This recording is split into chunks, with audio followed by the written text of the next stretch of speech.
Hey guys, tonight I want to take you somewhere dark, somewhere quiet, where history was decided, not by armies, but by whispers in the dark. Have you ever considered how quickly everything can change? Not in weeks, not in days, but overnight. Tonight, you'll witness 15 moments, real moments that reshaped the world, beneath the cover of night. Fires, murders, revolutions, secrets exchanged, betrayals concealed. From Pompeii's final breath to Berlin's accidental freedom, from whispered conspiracies in Rome to prophecies born in desert caves, history never sleeps. And after tonight, neither will you. If you genuinely enjoy what I do here, like and subscribe. But now, close your eyes, turn off the lights, and come with me to a night when London caught fire, and nothing would ever be the same. The fire that gutted a kingdom. London, 1666. It started with a flicker. A single spark in a bakery on Pudding Lane. It was a warm night, unusually dry. The city hadn't seen rain in weeks. London at the time was a maze of timber-framed houses and narrow alleys, a fire trap waiting for a match. The match came just after midnight. By 1 a.m., the flames had consumed the bakery. By 3, they were leaping across rooftops, riding the wind like a living thing. People awoke to the sound of wood splitting, glass shattering, screams echoing in the dark. There was no fire brigade, no coordinated response, just panic. Men formed lines with buckets from the Thames. It was hopeless. The fire moved faster than anyone could comprehend. By the next day, St. Paul's Cathedral was burning, its great dome collapsing in on itself, flames pouring out like breath from a dragon's mouth.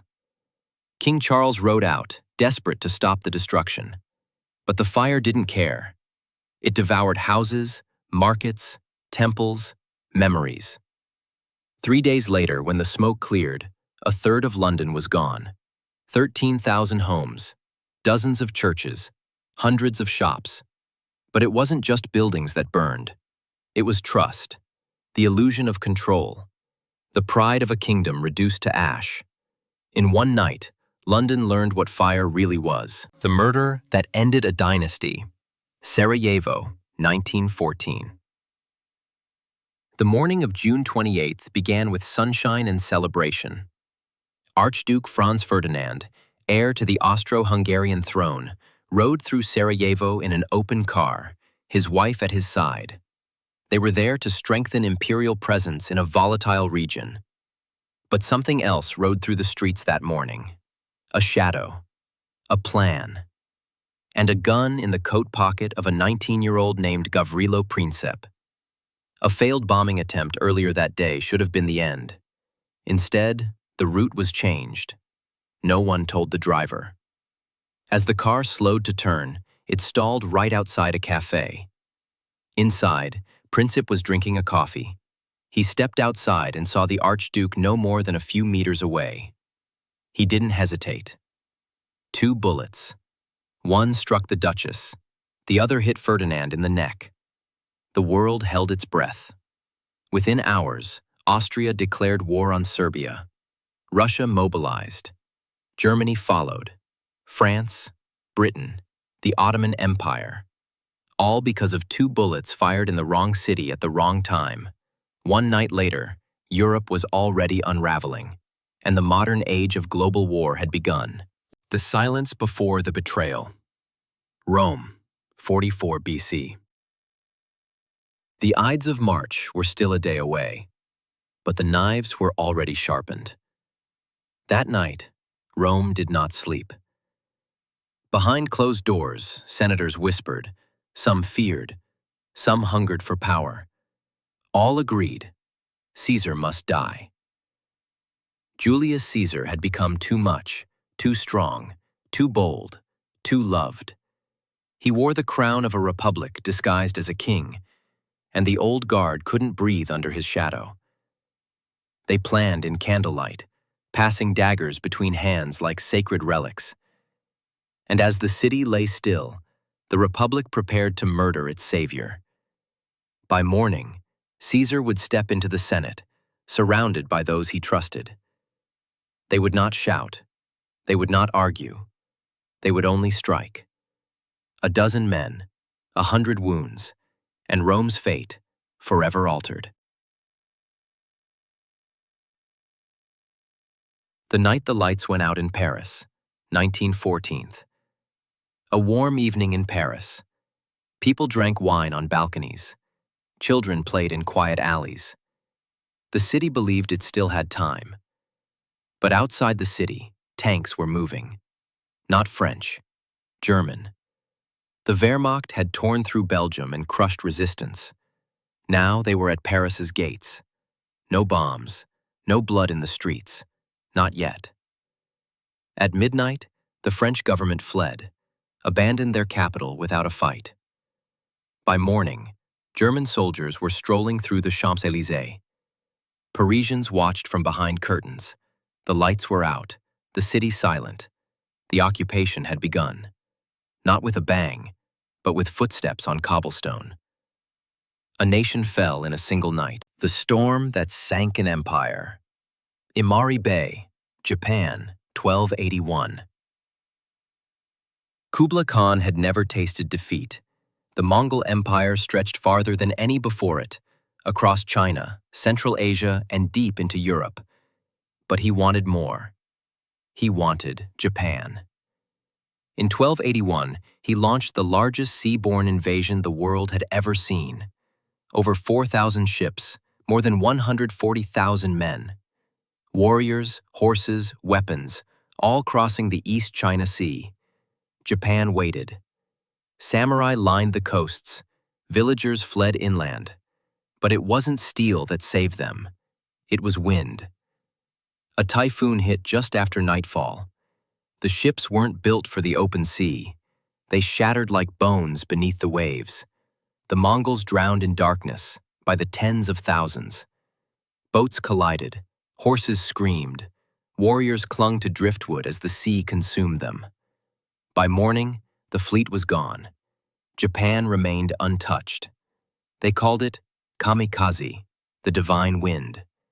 And for centuries, they believed the gods had intervened.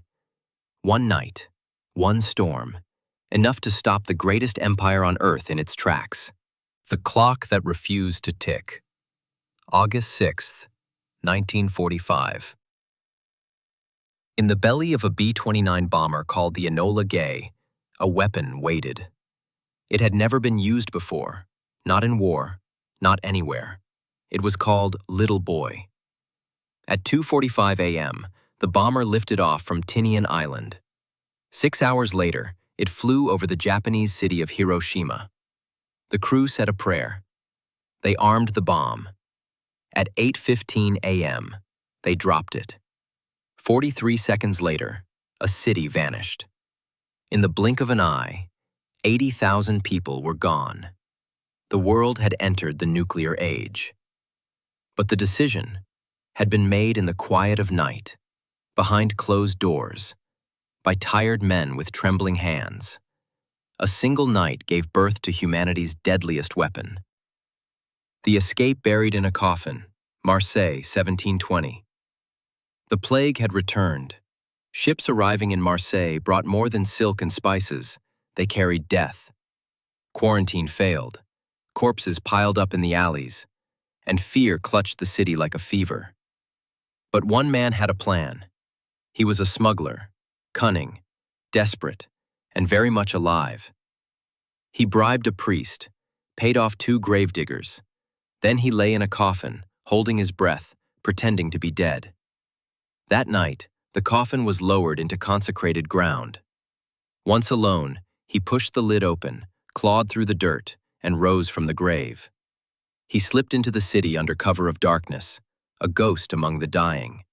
And while thousands perished, he vanished, free. Sometimes, history isn't shaped by kings or armies. Sometimes, it's shaped by a man willing to fake his own death. The night the sky burned green. Pacific Ocean, 1958. At midnight, the sky turned green. The United States had launched a secret test, a nuclear bomb, in space. They called it Operation Argus, No cities, no targets, just data. But what they saw stunned them. From remote islands in the Pacific, scientists watched as the heavens lit up like fire. Electrons danced, magnetic fields warped, radio signals died, satellites blinked out. No one knew what would happen next. Would the atmosphere ignite? Would the Earth tear itself apart? The explosion faded. The stars returned. But a line had been crossed. Humanity had brought war into the sky, and the night was never truly safe again. It began with a tremor. Then the birds stopped singing. Mount Vesuvius had been quiet for centuries. No one feared it. At dinner, families laughed. Children played in the streets. But beneath their feet, magma boiled. Pressure built. And at 1 a.m., the mountain erupted. Ash poured down like rain. Stones fell from the sky. The sun disappeared. By morning, Pompeii was gone. People frozen in place, some covering their faces, others clutching their children. They were buried in time. For 1,700 years, they slept in silence. A city preserved in terror. A single night turned to stone. It was late. The streets were quiet. But at Finland Station, a train rolled in from exile. Out stepped a man with fierce eyes and a trimmed beard. Lenin had returned to Russia. He'd spent years abroad, writing, plotting, waiting. Now, the empire was crumbling. The Tsar had abdicated. A power vacuum gaped. And into that void stepped a man armed with words. That night, he gave a speech to a crowd of workers. No armies, no weapons, just ideas. He called for revolution, for land, for bread. The people listened, and something ancient inside them stirred. By dawn, the storm had begun. Russia would never be the same again, because one man arrived at the right moment, with the wrong intentions. The doors that didn't lock. Berlin, 1989. It started with a mistake. An East German official, nervous at a press conference, misread a memo. When asked when the border would open, he stumbled. Immediately, he said. People didn't believe it, at first. But by evening, crowds gathered at the Berlin Wall. They demanded to cross. The guards, confused and under pressure, made a choice. They opened the gates. No gunfire, no orders, just a silent decision that shook the world. Families embraced. Hammers struck concrete. The wall began to fall, piece by piece. And with it, the Cold War ended. Because one man read the wrong words on the right night. The massacre that spoke in whispers. Nanjing, 1937. The Japanese army entered Nanjing under moonlight. The Chinese defenders had fled. The city was defenseless. What followed wasn't war. It was slaughter. Women dragged from homes. Children thrown into rivers. Men shot in lines or buried alive. It lasted for weeks. But that first night, it set the tone. A silence deeper than any scream. Foreign missionaries tried to document it. Their cameras confiscated. Their voices hushed. The world didn't believe the stories, until the photographs surfaced. History recorded the blood, but the whispers still haunt the dark. One city, one night, one of the darkest chapters ever written. The ship that carried a disease, Messina, 1347. It docked at night, a ship from the Black Sea. The crew was sick, covered in boils, vomiting blood. Most were already dead, but the rats weren't. They scurried into the streets of Messina, carrying fleas. And with those fleas came plague. Within days, the city was coughing. Within weeks, Italy was dying. The disease moved faster than word of its danger. No one knew what caused it. God? Poisoned air? Demons? People fled, prayed, bled, and died. The Black Death would kill over 75 million people.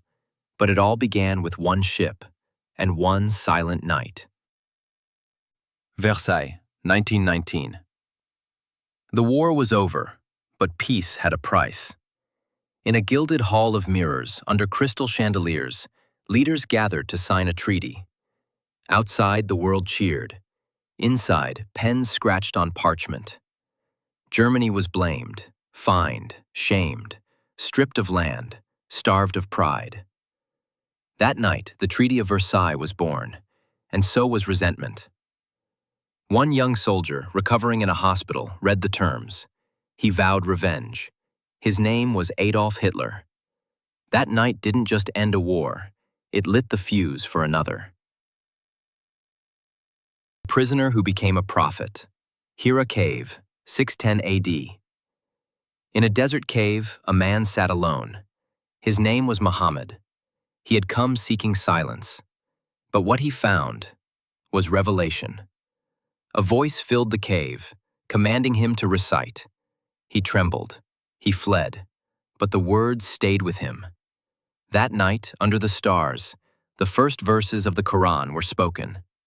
He told no one at first. But the truth could not be contained. Within a lifetime, his message would sweep Arabia.